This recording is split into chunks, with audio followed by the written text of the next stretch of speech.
How much do you know about Philippine history? Are you ready? Ano ang pinakamatandang lungsod ng Pilipinas?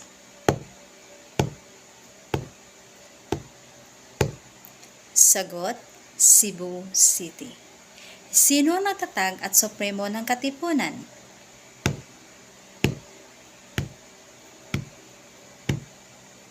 Sagot, Andres Bonifacio.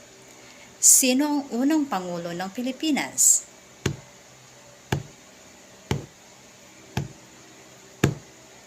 Sagot, Emilio Aguinaldo. Ano ang tawag sa pinakamalaking labanang pandagat na naganap sa Pilipinas?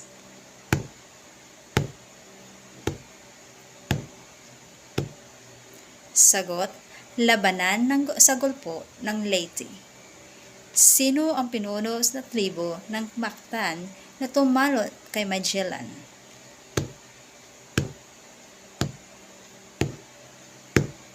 Sagot, Lapu-Lapu. Comment and share your score. Thank you.